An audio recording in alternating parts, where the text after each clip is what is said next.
नमस्कार, यह है आवाज एट 9। आपके साथ मैं हूं विपिन भट्ट। शुरुआत करते हैं इस वक्त की हेडलाइंस के साथ। नोटबंदी के ऐलान के 13 दिन बाद एक और फरमान, छोटी बचत योजनाओं में नहीं कर सकते पुराने नोटों से निवेश, शादी के लिए 2.5 लाख की निकासी में भी सफाई की कमी। नोट की चोट से परेशान जनता के लिए थोड़ी राहत, एयरपोर्ट पर पार्किंग फीस 28 नवंबर तक माफ। टेलीकॉम कंपनियों ने भी ऑनलाइन लेनदेन में दी रियायत। नोटबंदी पर संसद में प्रधानमंत्री के जवाब के लिए अड़ा विपक्ष। राहुल गांधी ने कहा, कोल्ड प्ले कंसर्ट में बोल सकते हैं तो संसद में क्यों नहीं। पीएम ने कहा, या तो आप मेरे साथ या काले धन के साथ। आज सार्वजनिक जीवन में ये हिम्मत आ रही है कि करप्शन के पक्ष में भाषण लोग कर पा रहे हैं। 6 दिन बाद बाजार में दिखी रौनक, सेंसेक्स करीब 200 पॉइंट चढ़ा, निफ्टी भी 8,000 के पार। सरहद पर पाकिस्तान की नापाक हरकत, गोलीबारी में शहीद 3 जवानों में से एक के शव को किया शत विक्षित। उधर सीज फायर उल्लंघन के नाम पर भारतीय उच्चायोग के डिप्टी कमिश्नर पाकिस्तान में तलब। और गहराया टाटा बनाम साइरस का झगड़ा, साइरस ने चिट्ठी लिखकर लगाया आरोप। कहा, रतन टाटा ने अपने घमंड को ग्रुप के हितों से ऊपर रखा। नुस्ली वाडिया ने फाइल किया दूसरा मानहानि केस। मुंबई में खुलेगा बिना क्लासरूम प्रैक्टिकल शिक्षा देने वाला स्कूल। अमेरिकी संस्थान बिग पिक्चर लर्निंग ने भारत के मैराथन ग्रुप से किया करार।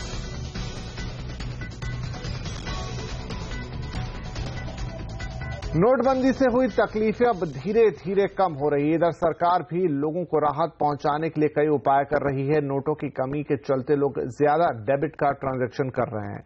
इसीलिए अब प्रधानमंत्री कार्यालय ने कार्ड कंपनियों को निर्देश दिया है कि वो एमडीआर या ट्रांजैक्शन फीस माफ कर दे। इसके अलावा अब आप गुरुवार से किसी भी बिग बाजार से डेबिट कार्ड के जरिए 2,000 रुपए तक ले पाएंगे। मोबाइल कंपनियों ने भी मोबाइल बैंकिंग पर लगने वाले यूएसएसडी चार्ज को 31 दिसंबर तक हटाने का ऐलान किया है। अच्छी खबर यह भी है कि देश के करीब 43% एटीएम्स में 500 और 2,000 के नए नोट रखने की व्यवस्था कर ली गई है। किसानों के लिए भी अच्छी खबर है। आरबीआई ने बैंकों को निर्देश दिए हैं कि वो रबी सीजन के लिए नकदी का इंतजाम करके रखें। इसके अलावा सरकार ने एयरपोर्ट पर फ्री पार्किंग को 28 नवंबर तक बढ़ा दिया है। तो नोटबंदी के बीच ये है राहत की कुछ ताजा खबरें।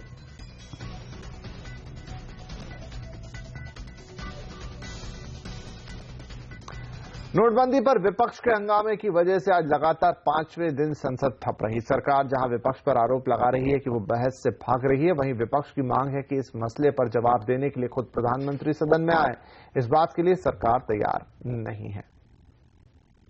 वहीं इससे पहले आज नोटबंदी पर विपक्ष के हमले का जवाब देने के लिए बुलाई गई बीजेपी संसदीय दल की बैठक में प्रधानमंत्री नरेंद्र मोदी भावुक हो गए। पीएम मोदी ने कहा कि नोटबंदी पर विपक्ष झूठ और अफवाह फैला रहा है। बैठक में विपक्ष पर पलटवार की रणनीति बनाई गई। पार्टी ने एक राय से नोटबंदी पर सरकार के फैसले का समर्थन किया।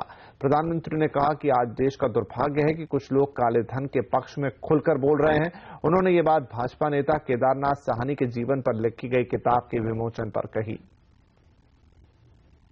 मैं देख रहा हूं कि दुर्भाग्य कि आज सार्वजनिक जीवन में ये हिम्मत आ रही है कि करप्शन के पक्ष में भाषण लोग कर पा रहे हैं, करेक्शन के पक्ष में, काले धन के पक्ष में खुलेआम मैदान में उतर रहे हैं। बुराइयों का झंडा लेकर के निकल पड़े, ऐसे लोग समाज के लिए बहुत बड़ा संकट पैदा करते हैं। और ये समाज को बताना होगा, समाज को प्रशिक्षित करना होगा। मजबूरन के कारण समाज में कोई एक छोटा सा तबका विकृतियों के आगे झुकना पड़ा हो, उसको तो समाज माफ कर सकता है, लेकिन पीढ़ियां उन लोगों को कभी माफ नहीं करती हैं जो मूल्यों के साथ द्रोह करते हैं। वहीं पार्टी की मीटिंग में वित्त मंत्री अरुण जेटली ने कांग्रेस पर निशाना साधा और कहा कि विपक्ष बेबुनियाद आरोप लगा रहा है। कांग्रेस पार्टी के जो उपाध्यक्ष है बार बार बयान देते हैं कि मोदी जी अपने मंत्रियों से भी बात नहीं करते, वित्त मंत्री को भी नहीं मालूम था। फिर अगला वाक्य कहते हैं अपनी पार्टी को बता दिया था। तो अगर हम लोगों को मालूम नहीं था तो फिर पार्टी को कहां से मालूम था।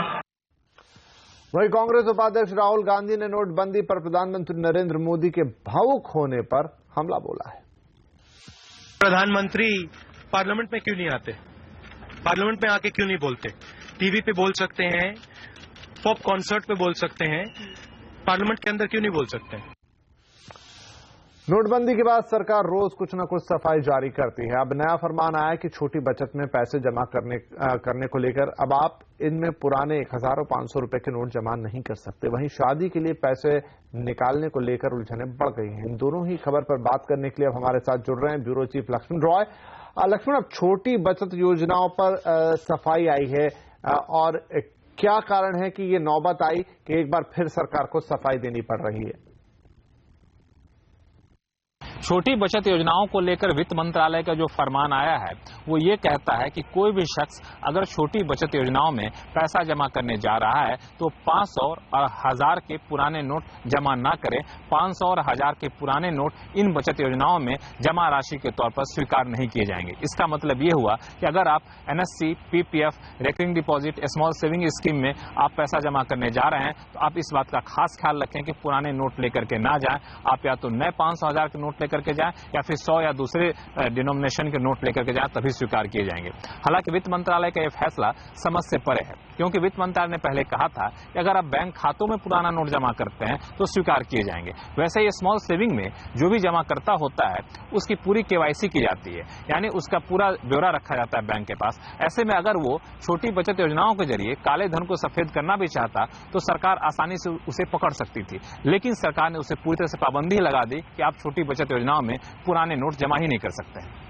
तो चलिए, ये तो छोटी बचत योजनाओं पर अब पुराने नोट नहीं चलेंगे, लेकिन दूसरा लक्ष्मण एक जो सवाल है कि जो शादी में 2.5 लाख रुपए की छूट दी गई थी उसको लेकर अभी भी लोग कंफ्यूज हैं। उस पर अभी भी बहुत सारे जो नियम है उनके बारे में जानकारी साफ नहीं है। इस पर सरकार की तरफ से कोई सफाई आएगी? जो मुझे सूत्रों से जानकारी मिल रही है उसके मुताबिक शादी को लेकर के जो नए दिशा निर्देश जारी किए गए थे उसकी जटिलताओं को देखते हुए, आम लोगों को हो रही परेशानी को देखते हुए सरकार ने इसकी समीक्षा करने का फैसला लिया है और देर शाम तक की समीक्षा बैठक हुई भी है और इस समीक्षा के बाद जो फैसला लिया जाएगा उसका औपचारिक ऐलान जल्द ही किया जा सकता है। हो सकता है कि कल सुबह ही इसका औपचारिक ऐलान कर दिया जाए कि शादी को लेकर जो नए दिशा निर्देश जारी किए गए थे उसमें किस तरह के बदलाव किए जा रहे हैं। हो सकता है कि उसमें काफी बड़े बदलाव किए जाएं, क्योंकि सूत्र ये बता रहे हैं कि वित्त मंत्रालय के वरिष्ठ अधिकारियों तक को ये नहीं पता था कि ये जो दिशा निर्देश जारी किए जा रहे हैं, गाइडलाइन जारी की जा रही है, उसमें इतनी कठोर शर्तें जोड़ दी गई हैं, वरना शायद ये लोग पहले ही मना कर देते हैं। अब चूंकि शर्तें जारी कर दी गई हैं, वित्त मंत्रालय बैठक के बाद जो भी फैसला लेगा इसकी जानकारी रिजर्व बैंक को देगा और रिजर्व बैंक की तरफ से जरूरी गाइडलाइन जारी की जा सकती है। बहुत शुक्रिया ये सभी जानकारियां देने के लिए। नोटबंदी के बाद शादी के लिए 2.5 लाख रुपए न मिलने से परिवारों की दिक्कतें बढ़ गई हैं। सुनिए एक शख्स की आप भी थी। पहले वो कह रहे थे कि आरबीआई अप्रूवल आ जाएगा, शादी के कार्ड पे 2.5 लाख रुपए मिल जाएंगे आपको, तो हम बड़े खुश हो गए। तो उस टाइम में चलो थोड़ा बहुत आसानी होगी, लेकिन जब यहाँ पे आया तो यहाँ पे इतना बड़ा उन्होंने लिस्ट दे दी कि ऐसे प्रूफ चाहिए, ये लेके आना है, उसके अंदर टाइम लगेगा कलेक्ट करने के अंदर। एंड देन उसके बाद यहाँ पे इनको सब कुछ लिस्ट देंगे बना के, तो उसके 3-4 दिन बाद अप्रूवल होगा 2.5 लाख रुपए की। और 25 को शादी है तो पता नहीं कैसे होगा, वो देखते हैं, कुछ एडजस्टमेंट करेंगे। बहुत सारी शर्तें हैं, उसमें से कुछ शर्तें वाकई ऐसी हैं जो पूरी करना बड़ी मुश्किल है। आपको सारा हिसाब देना होगा कि लोग को कहां आप पैसे बांटेंगे, ये पैसा आपने कब निकाला बैंक से। और एक शर्त तो ये भी है कि शायद वर और वधु पक्ष दोनों एक साथ नहीं ले सकते हैं यहाँ पर ये पैसा, या तो वर पक्ष को मिलेगा, वधु पक्ष को मिलेगा। तमाम तरह की ऐसी चीजें हैं, लेकिन उम्मीद करते हैं कि सरकार की तरफ से जल्द इस पर सफाई आएगी। इधर नोटबंदी के बाद भले ही सरकार दावा कर रही है कि काला धन खाते में जमा कराने वालों को बख्शा नहीं जाएगा, लेकिन इनकम टैक्स अधिकारी पहले से ही काम के बोझ के तले दबे हुए हैं। आलम यह है कि करीब 30% पद खाली पड़े हैं और बुनियादी सुविधाएं जर्जर हालत में हैं। ऐसे में कितने खातों में काले धन की जांच हो पाएगी, कहना मुश्किल है। सरकार कह रही है कि खातों में काला धन जमा कराने वालों की खैर नहीं, लेकिन ये होगा कैसे, क्योंकि उन्हें पकड़ने की जिम्मेदारी जिस इनकम टैक्स डिपार्टमेंट पर है वो पहले से ही जर्जर हालत में है। आलम यह है कि अभी इनकम टैक्स डिपार्टमेंट के पास जितनी जानकारी आती है, मुश्किल से उसके 1 या 2% मामलों की छानबीन हो पाती है और इन्हें भी अंतिम नतीजे तक पहुंचाना मुश्किल होता है। अब नोटबंदी के बाद खासतौर से बैंकों से मिलने वाली जानकारी 10 गुना तक बढ़ जाएगी। डिपार्टमेंट के अधिकारियों के मुताबिक ऐसे में हर जानकारी की जांच कर पाना मुश्किल होगा। हमारे पास सॉफ्टवेयर्स हैं, information wise we are going to be well equipped, real time basis पे इंफॉर्मेशन आज आ सकता है, उसको प्रोसेस भी कर सकते हैं। Decision making you can't depend on machines, machine से, कंप्यूटर से, सॉफ्टवेयर से वो डिसीजंस नहीं हो सकते हैं। We have to follow procedures. हम लोगों का मैन पावर जो है उसके लिए इक्विप्ड है करने के लिए, man power insufficient. We need more officers to take that procedural subject. Field में काम करने वाले अधिकारियों के पोस्ट खाली पड़े हैं। अभी असिस्टेंट कमिश्नर और डिप्टी कमिश्नर के 2294 पद हैं, लेकिन इनमें से करीब 500 पद खाली पड़े हैं। एडिशनल कमिश्नर और ज्वाइंट कमिश्नर के 1575 पद हैं, लेकिन 525 पद खाली पड़े हैं। इसी तरह आईटीओ के 5900 पदों में से 900 पद खाली हैं। बात सिर्फ इतनी ही नहीं है। इनकम टैक्स डिपार्टमेंट के भीतर कैमरे ले जाने की छूट तो नहीं थी, लेकिन मैं खुद पहुंचा कुछ अधिकारियों के पास तो ये पाया कि जिन अधिकारियों को फील्ड में जाकर के मामले की जांच करने की जिम्मेदारी है, उनकी टेबल पर फाइलों का इतना ज्यादा अंबार है कि अगर टैक्स पेयर अपने मामले की सुनवाई के लिए वहां कुछ ज्यादा फाइल लेकर पहुंच जाए तो शायद उसे रखने की जगह भी ना मिले। अगर अपने साथ 2 चार्टर्ड अकाउंटेंट लेकर आ जाए तो उन्हें बैठाना भी मुश्किल हो जाए।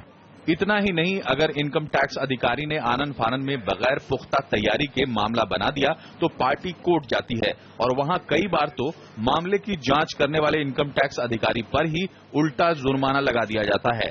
लक्ष्मण रॉय, दिल्ली। चलिए यहाँ पर आवाज एट 9 में लेते हैं एक छोटा सा ब्रेक, लेकिन ब्रेक से लौटेंगे तो आपको बताएंगे 6 दिन बाद बाजार में आज फिर देखी रौनक। देखिए आगे।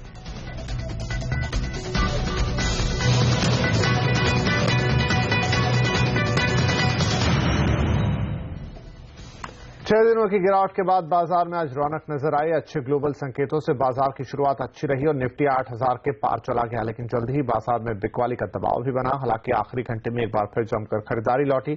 मेटल, ऑटो और एमएनसी शेयरों में जमकर खरीदारी हुई। वहीं शुरू में बाजार पर दबाव बनाने वाले बैंक शेयरों में भी खरीदारी लौटी। कारोबार के आखिर में सेंसेक्स में 195 पॉइंट और निफ्टी में 73 पॉइंट का उछाल रहा।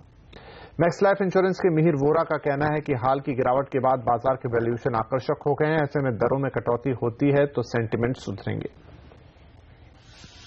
देखिए, मार्केट एज होल अगर देखें तो करीबन 10% की करेक्शन हुई है, जो रिसेंट शार्प करेक्शन हुई है। सो टू दैट एक्सटेंट जो प्राइस टू अर्निंग रेशियो हमें 16-17 का लग रहा था, वो प्रॉब्ली 14-15 के लेवल पे आ गया है, which is still at the long term averages. तो ये जो है वैल्यूएशन नॉर्मलाइज हुई है, अभी तक अंडर वैल्यूएशन के जोन में नहीं आई है। हाँ, एक चीज यह है कि जो जिस तरह से इंटरेस्ट रेट्स गिरे हैं उसके हिसाब से अगर हम अर्निंग यील्ड को कंपेयर करें तो probably the market is now turning into a attractive zone. सितंबर तिमाही में लार्सन टूब्रो के नतीजे उम्मीद से बेहतर रहे हैं। इस दौरान कंपनी का मुनाफा 84% बढ़कर 1435 करोड़ रुपए हो गया है। इस मुनाफे में कंपनी की 402 करोड़ रुपए की एक मुश्त कमाई का भी बड़ा योगदान है। एल&टी को यह कमाई अपनी एक सब्सिडियरी में हिस्सा बेचने से हुई है। सितंबर तिमाही में कंपनी की कंसोलिडेटेड आय भी 8% बढ़कर 25,011 करोड़ रुपए रही है। वहीं इस दौरान कंपनी को ऑर्डर में 11% की बढ़त मिली है। खास बात यह है कि कंपनी अपने गाइडेंस को बरकरार रखे हुए है। रतन टाटा और साइरस मिस्त्री की जंग में एक नया मोड़ आ गया है। साइरस मिस्त्री ने रतन टाटा पर गंभीर आरोप लगाते हुए कहा है कि रतन टाटा टीसीएस को दुनिया की टॉप कंपनी आईबीएम को बेचना चाहते थे। साइरस ने यह भी कहा है कि कोरस करार रतन टाटा के अहंकार का नतीजा है। साइरस ने आरोप लगाते हुए कहा कि कोरस डील के लिए चुकाई गई ऊंची कीमत रतन टाटा के ईगो का ही नतीजा थी।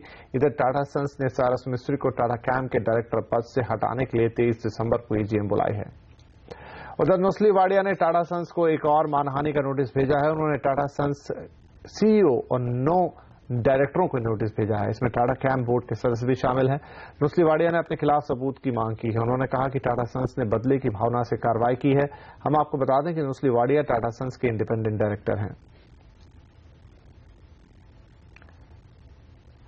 10 से 13 जनवरी को होने वाले वाइब्रेंट गुजरात समिट से पहले राज्य सरकार काफी उत्साहित नजर आ रही है। गुजरात के मुख्यमंत्री विजय रूपाणी ने बताया कि इस बार समिट में 110 से ज्यादा डेलीगेशंस आएंगे। अब पूरी दुनिया में भारत की चर्चा, गुजरात की चर्चा, मोदी की चर्चा सब लोग कर रहे हैं और एक अच्छा एटमॉस्फेयर बना है। मुझे लगता है कि इस बार की वाइब्रेंट समिट में 110 से ज्यादा विदेश से डेलीगेशन आने वाले हैं। और सरहद पर पाकिस्तान की नापाक हरकत, क्या किया पाकिस्तान ने, बताएंगे आपको इस ब्रेक के बाद।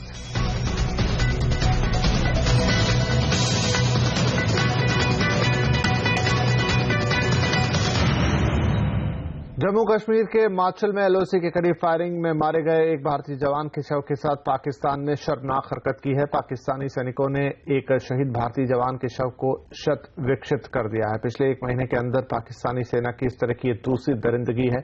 इस पूरे वाकये की जानकारी रक्षा मंत्री मनोहर पर्रिकर को दे दी गई है। आर्मी ने कहा है कि पाकिस्तान को इस घटिया हरकत का अंजाम भुगतना होगा। फिलहाल एलओसी पर दोनों तरफ से गोलीबारी हो रही है। सरहद पर पाकिस्तान की हरकत पर जम्मू कश्मीर के डिप्टी सीएम निर्मल सिंह का कहना है कि सर्जिकल स्ट्राइक के बाद पाकिस्तान बौखला गया है, जिसकी वजह से ऐसी हरकतें कर रहा है।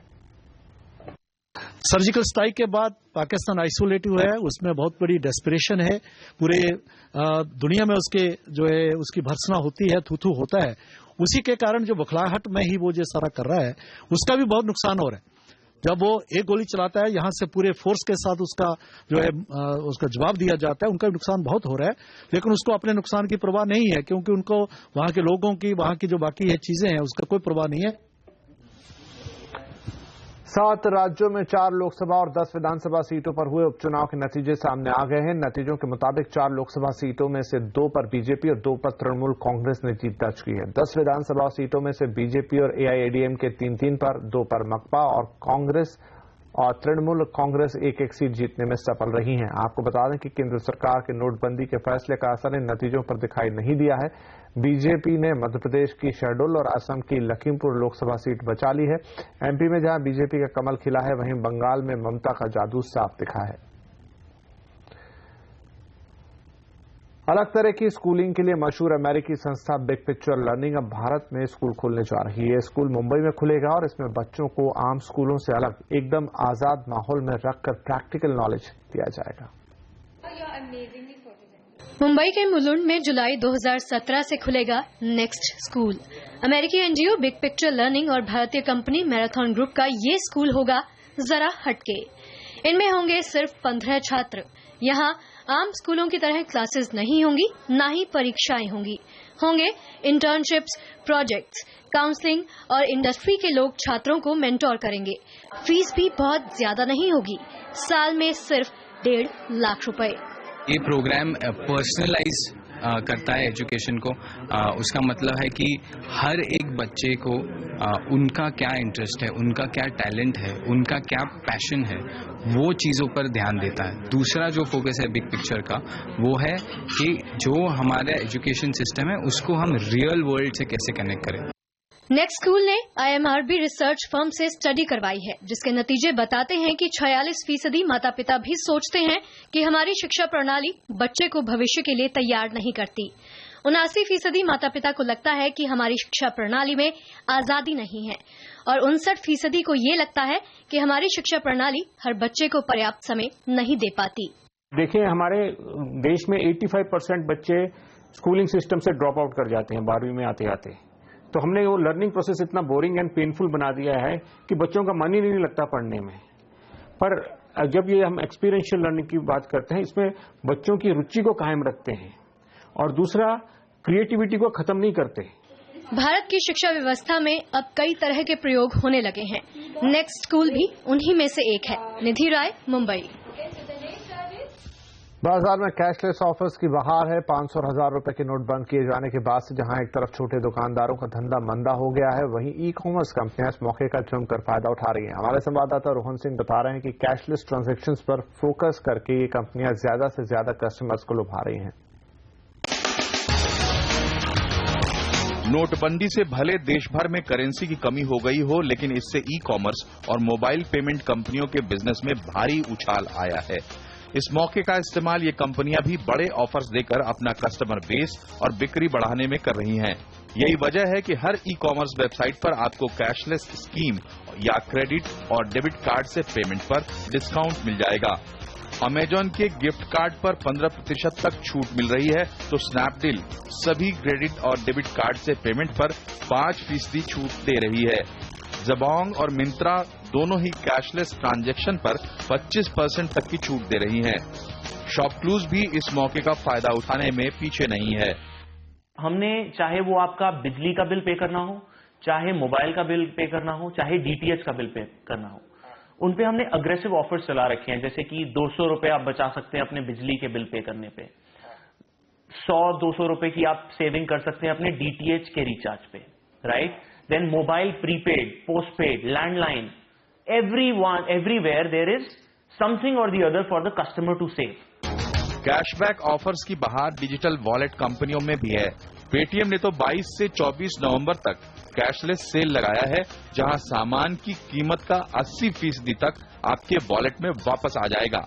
वहीं देश की दूसरी सबसे बड़ी मोबाइल वॉलेट कंपनी मोबीक्विक भी कई तरह के कैशबैक ऑफर दे रही है। मैं ये नहीं कहूंगा कि हमने कुछ बहुत ज्यादा ऑफर्स में चेंज कर दिया है क्योंकि डीमोनेटाइजेशन हो गया है। हमने रादर जो हमने लाइन और जो थीम पकड़ी है वो लोगों को एजुकेट करने की पकड़ी है, उनको हेल्प करने की ली है कि अगर आप परेशानी में हैं कैश से रिलेटेड तो मोबीक्विक है ना आपकी प्रॉब्लम को सॉल्व करने के लिए। जानकारों के मुताबिक जब तक बाजार में बड़े नोट पर्याप्त तादाद में नहीं आते, कैशलेस शॉपिंग का बाजार बढ़ता रहेगा। तब तक आप प्रचलित मुहावरे को थोड़ा बदलकर ये जरूर कह सकते हैं, cashless is king. Rohan Singh, Delhi. और इस बुलेटिन में फिलहाल इतना ही, लेकिन खबरों पर लगातार अपडेट के लिए CNBC आवाज से जुड़े रहिए, ट्विटर, फेसबुक और YouTube के जरिए। नमस्कार।